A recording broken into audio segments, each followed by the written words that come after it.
What's up, everybody? Today I'm going to answer the question, what is jazz? No, I'm not. I'm kidding. But I am going to talk about jazz reharmonization techniques. Basically, if I was going to describe reharmonization, you've got a harmonic structure for a song that already exists, right? The chord changes.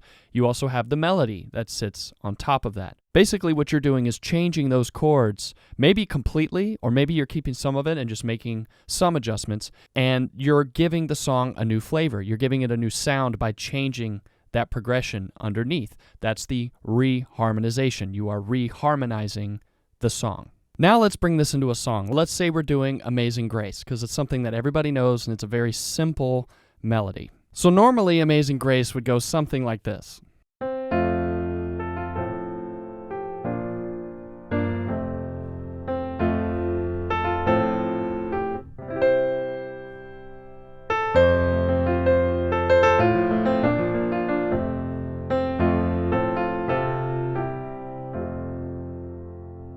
That's probably the simplest way I could play it. So now let's say we're going to start reharmonizing. We're going to take that very simple progression and we're going to start changing some chords around and see what our options are. I'm just going to freewheel it here. I'm just going to go for it.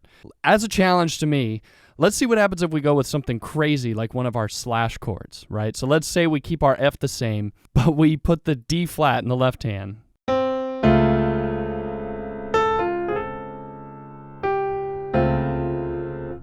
That is so dark and scary. But again, if you're going for kind of a weird, dark interpretation of a simple song like this, that might work. I could also see a way that I'm already thinking of, maybe the problem is that chord doesn't need to last that long. So maybe I start with the F over D flat.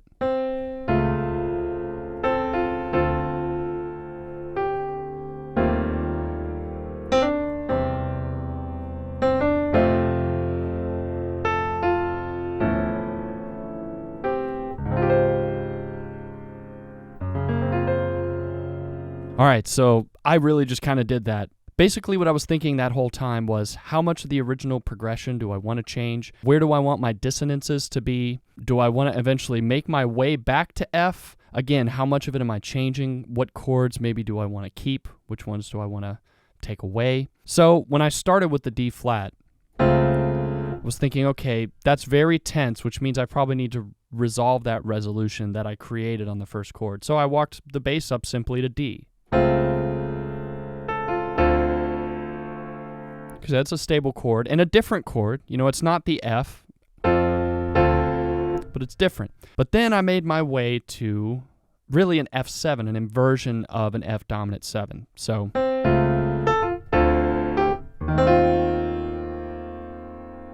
which was interesting, and you might think that that would go to B flat.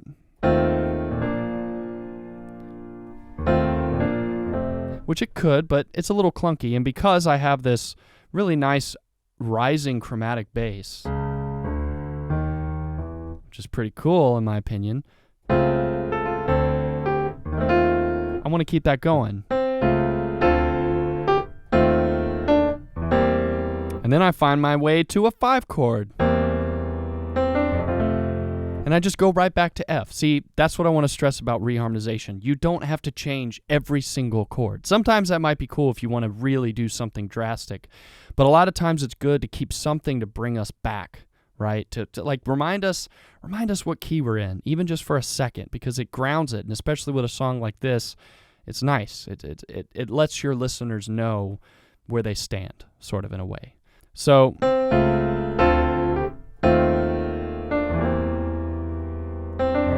back to just good old F. Back down to D minor. That could be different chords though. Let's see.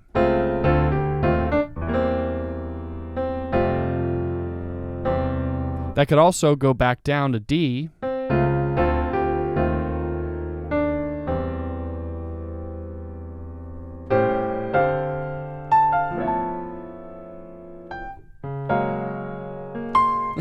There's my F. Yeah, so there was something interesting.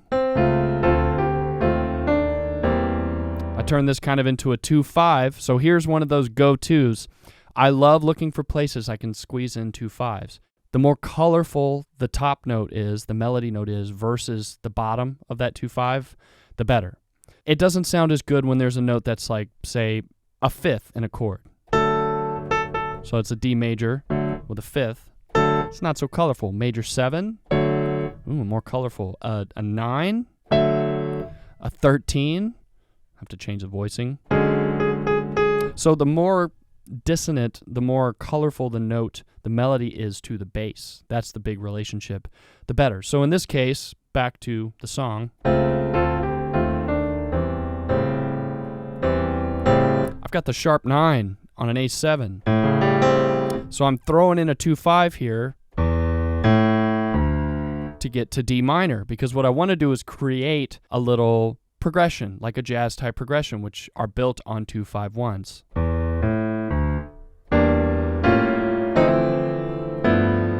That kind of thing. So again, starting over, D flat.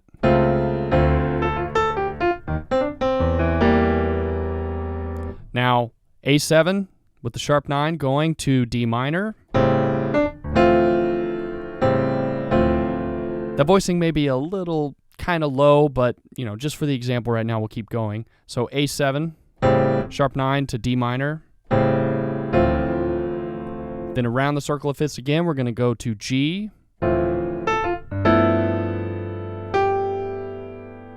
Now right here, a really simple thing would just be to go to the 5. Right, that would be simple. But for me, I'm hearing, I want to use something more chromatic. I want to use something outside of the key in that moment, because that'll sound good.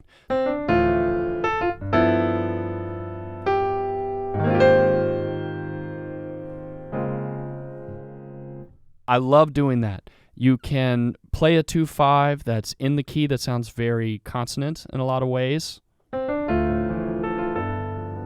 And then you can do something a bit more dissonant right after that, and it just creates a nice contrast.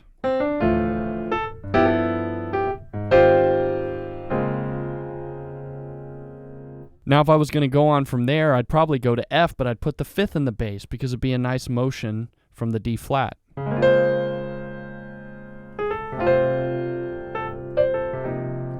But now if I was going to go to another chord, I honestly probably would just go right back to the 1, because this D flat will slide right down to F, so it'll give me the fifth in the bass. So I have D flat, and again, creating a nice melody to bass relationship with a dissonance up there at the top that I'll then resolve.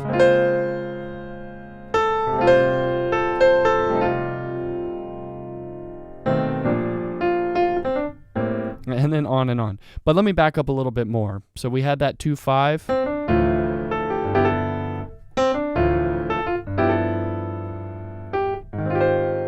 And then I went up to A flat major. And then again, a circle of fifths type progression going from A flat major 7 to D flat major 7. So that's one of the biggest tricks, is taking 2/5s and putting them in interesting places and trying to pit the melody against 2/5s that are outside of the key, but trying to figure out a way to make it colorful. And you just have to play with it. You have to use your ears. And you'll notice all the voicings I'm doing while I'm writing this are not fully fleshed out. I could be adding more extensions and doing something better, but a lot of times when I reharm, I'm on a smaller MIDI keyboard like this, and I'm trying ideas out for the first time. So it's okay if it's simple. Honestly, sometimes just stripping down just the melody and the bass line is huge, because that relationship is incredibly important.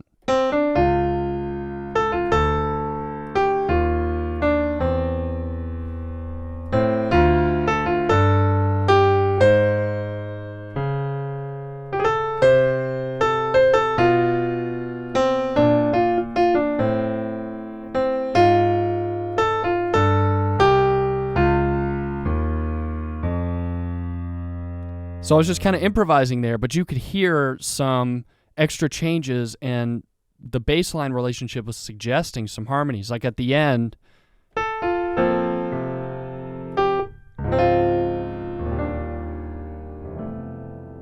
that easily could have been that. So that's major 7s, parallel motion sometimes with a static melody. That's another tool that you can use. Make that an exercise for yourself too if you want to get better at this. Again, I can't say it enough. Keep something static, move the other thing. Keep one hand static, move the other hand, however you want to think about it.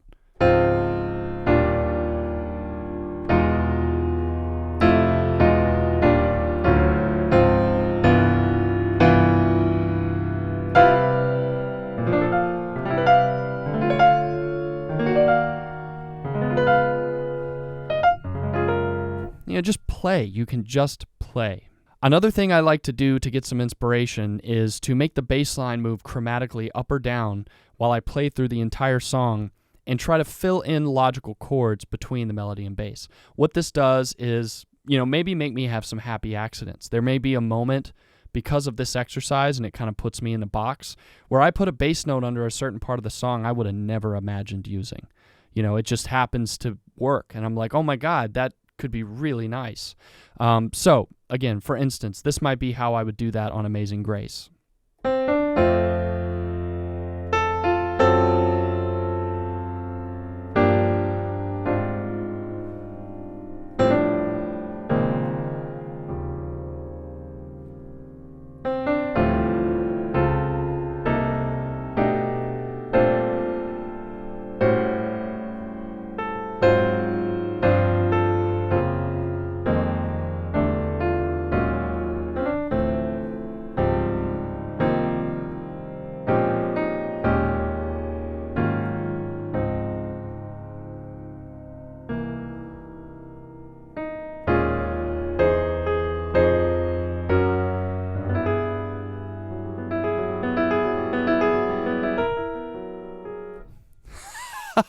I don't know where my mind went. I did the exercise a little bit, but again, like I said, it's not about like being perfect with it every time. But because I started with that heavy chromatic bass line, it took my hands to places that they wouldn't have gone. And I was filling in the gaps. For instance, okay, I've got F. Now I've got F over F sharp.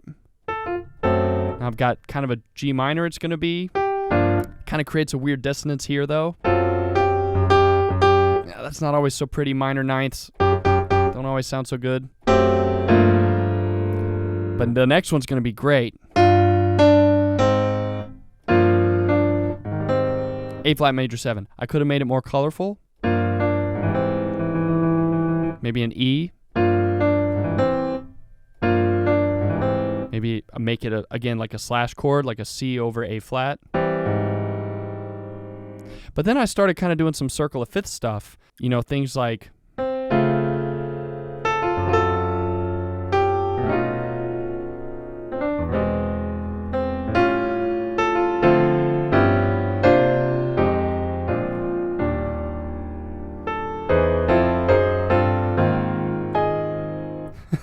and see, sometimes things just don't work out. But, like that was okay. It probably wasn't the most logical thing, but sometimes just go for it. Just play. You're improvising. Just try it. See what happens.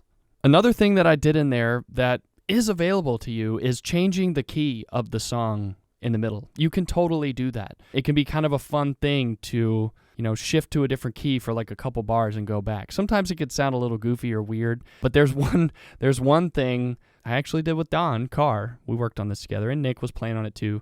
We wanted to do something weird with Hey Jude. We were like, we're going to change up the chords. We're going to do this like kind of fusion-y, prog-y kind of thing to it. I started out on that. Don came in too. And we used this kind of key change idea, and it's really kind of funny. So let me just play a little bit of it. It's an A major. Oh, yeah, I know.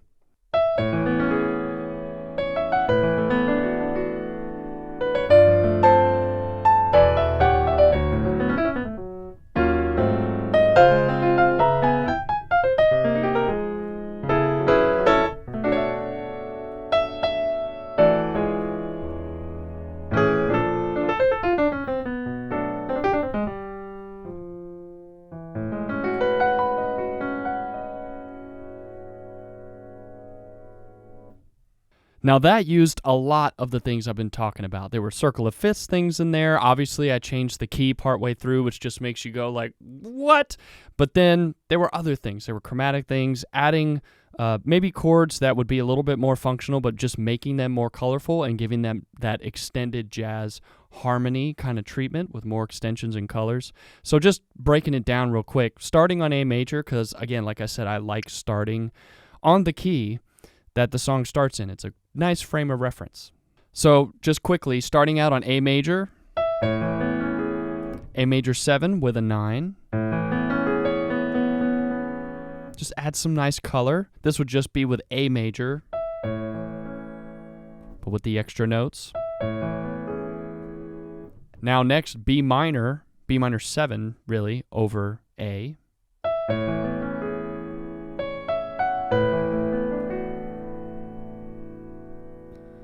Now we're going to go to a chord that's outside of the key, because we've really stayed in our home key in the original key of A. But now we're going to shift to G sus. Now really, this boils down to very simply an F triad over G. And honestly, I probably originally came up with that move simply because I thought it sounded cool. And it works with the melody.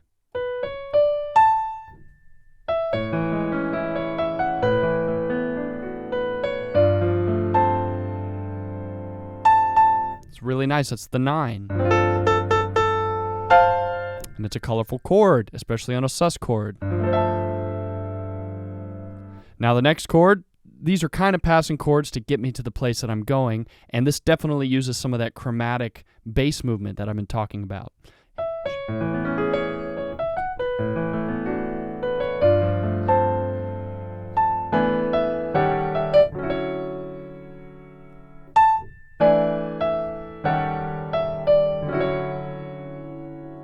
Right, now that gets crunchy in there. But basically what I have going on is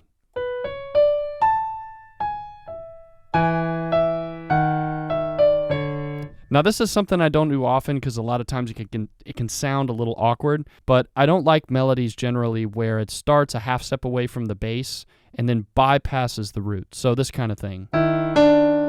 So if you put that in the same octave, it's just not as effective. But for some reason I did it this time.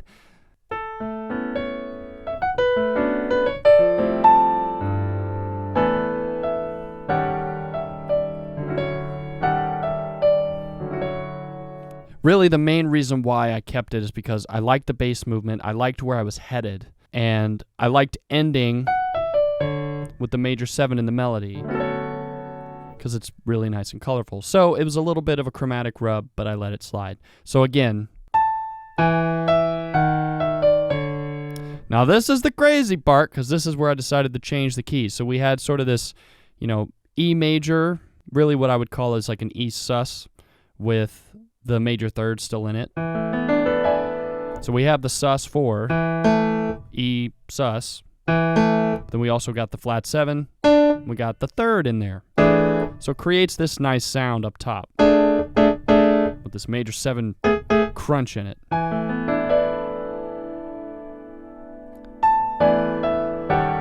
That would be E flat 7 sharp 9 with the sharp 11 as well. So sharp 9 and sharp 11. So big ol' altered chord. And then the D major, a nice resolution after all that tension. Now, we're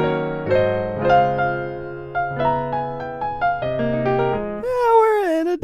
What the heck just happened? God, it's just, I don't know. Some people might say, oh my God, that's so goofy, that doesn't work, but man, I love doing stuff like that. It's what makes reharm fun because you can just mess around and like take liberties to, say screw it up if you want to. We're going to screw up that chord progression, but it's going to be kind of cool how we did it.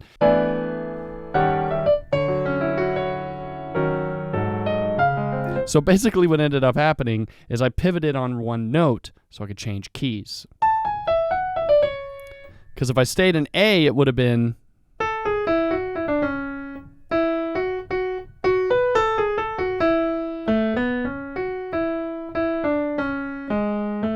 but I changed keys there instead. Pivot on this note to change the key. And I went down. Not up. I love key changes that go down. But But then here's where I decided to change. So back in context.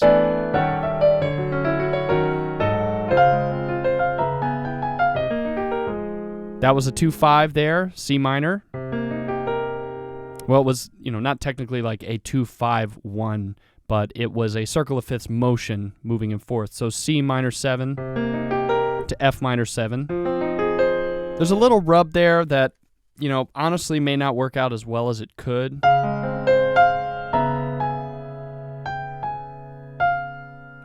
Because that F is kind of dissonant against a D flat minor.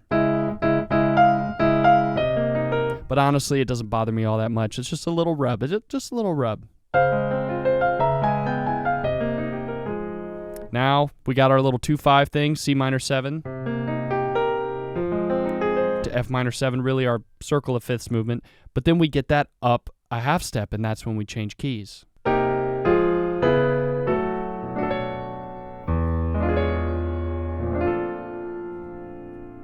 So, in context,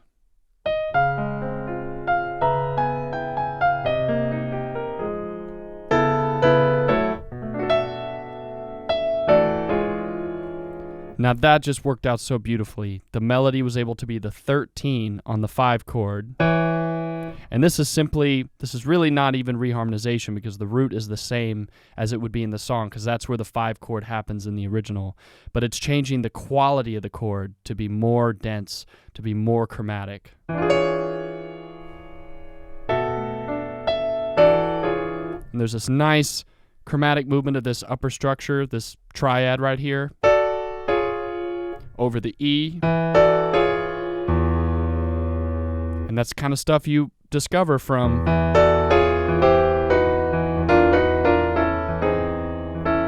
moving around, moving chromatically, finding new sounds. And the little move I did at the end there is actually a pretty common one. You'll hear it in a lot of jazz music, is substituting the 1 chord at the end for the flat 2 major 7. So rather than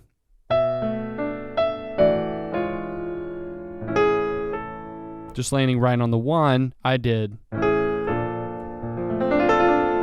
So that's B flat major 7, which is a half step higher than the A.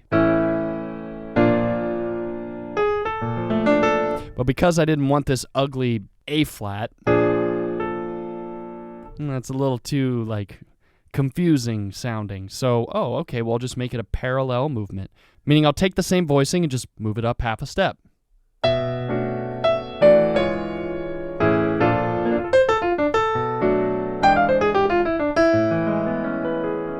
Aside from that, the best thing I can leave you with is always experiment, always try new things. Don't be afraid to change a note, change a chord, make something sound weird, make it sound strange, make it sound beautiful, make it sound like whatever you want, and just have fun. Thanks for watching, everyone. I know this was a pretty complex topic, so please, if you've got questions, put those below. Also, if you've got ideas for future videos, kind of like this one, please add those as well. Thanks again for watching. Be sure to like, subscribe, click here for more videos like this, and go to sweetwater.com for all of your music instrument and pro audio needs.